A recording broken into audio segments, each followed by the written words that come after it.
Chapter 7 The Key to the Garden 2 days after this, when Mary opened her eyes, she sat upright in bed immediately and called to Martha. "Look at the moor! Look at the moor!" The rainstorm had ended, and the grey mist and clouds had been swept away in the night by the wind. The wind itself had ceased, and a brilliant deep blue sky arched high over the moorland. Never, never had Mary dreamed of a sky so blue. In India skies were hot and blazing. This was of a deep, cool blue which almost seemed to sparkle like the waters of some lovely bottomless lake, and here and there, high, high in the arched blueness, floated small clouds of snow-white fleece.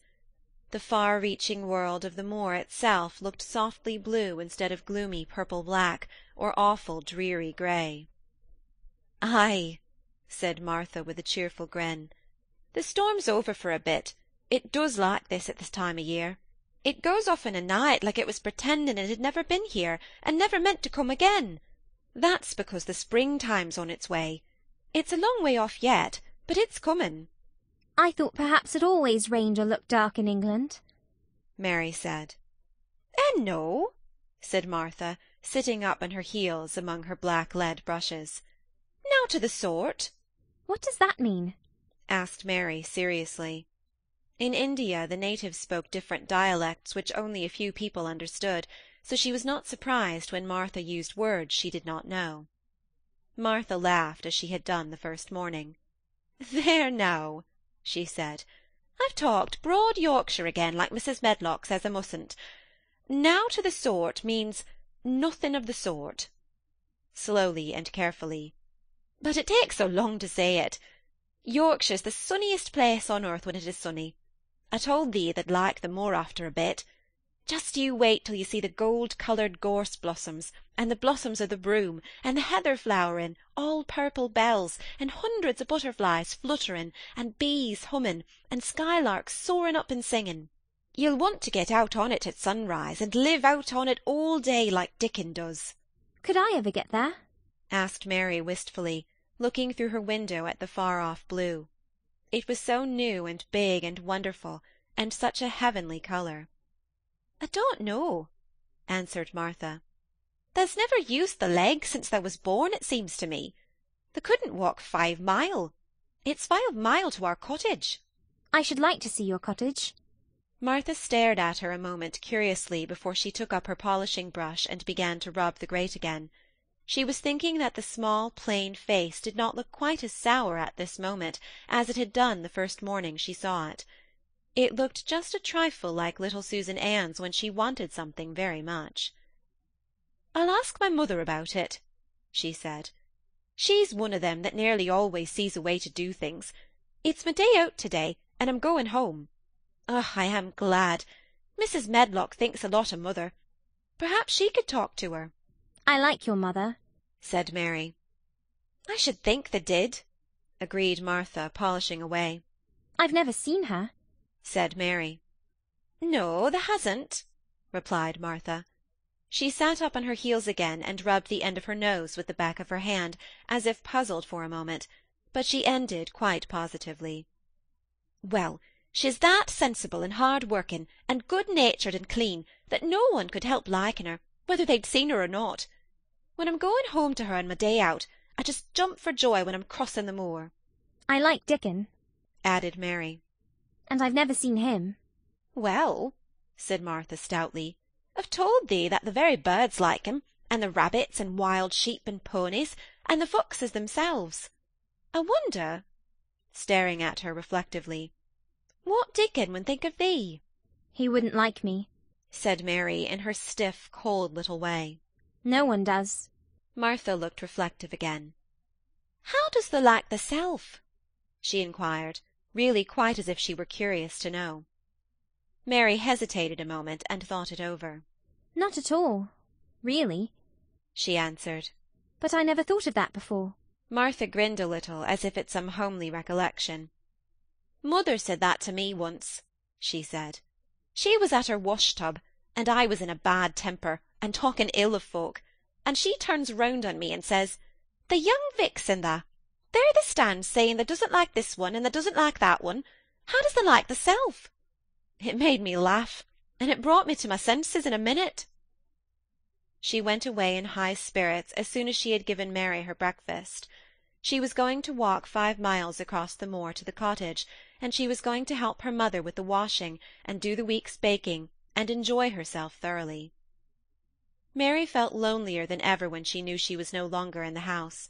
She went out into the garden as quickly as possible, and the first thing she did was to run round and round the fountain flower garden 10 times. She counted the times carefully, and when she had finished she felt in better spirits. The sunshine made the whole place look different.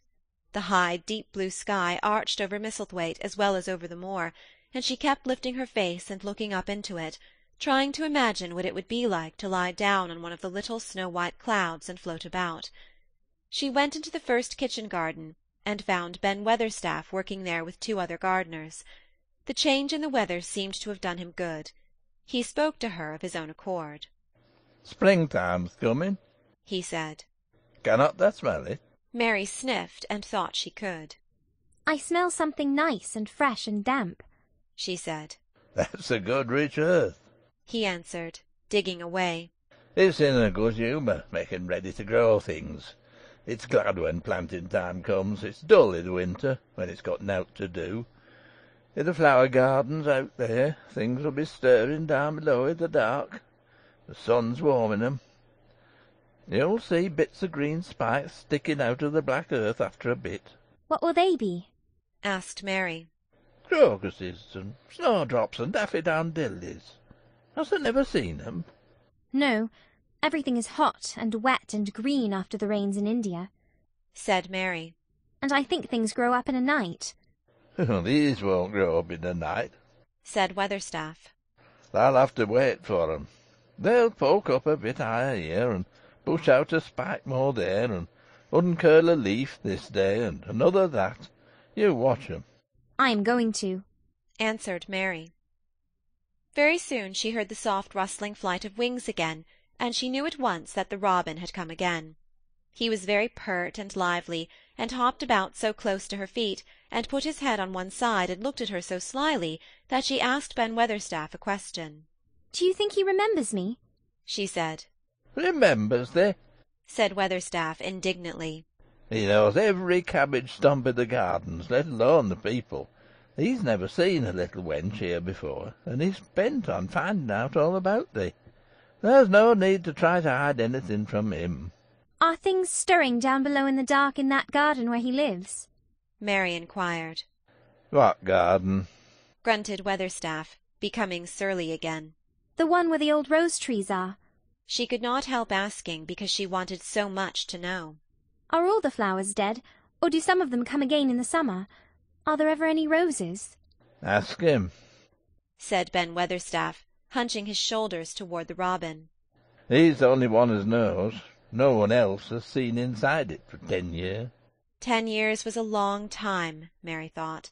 She had been born 10 years ago. She walked away, slowly thinking. She had begun to like the garden just as she had begun to like the robin, and Dickon, and Martha's mother. She was beginning to like Martha, too. That seemed a good many people to like, when you were not used to liking. She thought of the robin as one of the people. She went to her walk outside the long ivy-covered wall over which she could see the tree-tops, and the second time she walked up and down the most interesting and exciting thing happened to her, and it was all through Ben Weatherstaff's robin. She heard a chirp and a twitter, and when she looked at the bare flower-bed at her left side, there he was hopping about and pretending to peck things out of the earth, to persuade her that he had not followed her. But she knew he had followed her, and the surprise so filled her with delight that she almost trembled a little. "You do remember me," she cried out. "You do! You are prettier than anything else in the world." She chirped and talked and coaxed, and he hopped, and flirted his tail and twittered. It was as if he were talking. His red waistcoat was like satin, and he puffed his tiny breast out, and was so fine and so grand and so pretty that it was really as if he were showing her how important and like a human person a robin could be. Mistress Mary forgot that she had ever been contrary in her life when he allowed her to draw closer and closer to him, and bend down and talk and try to make something like robin sounds. Oh, to think that he should actually let her come as near to him as that! He knew nothing in the world would make her put out her hand toward him or startle him in the least tiniest way. He knew it because he was a real person, only nicer than any other person in the world. She was so happy that she scarcely dared to breathe. The flower-bed was not quite bare. It was bare of flowers because the perennial plants had been cut down for their winter rest, but there were tall shrubs and low ones which grew together at the back of the bed, and as the robin hopped about under them, she saw him hop over a small pile of freshly turned-up earth.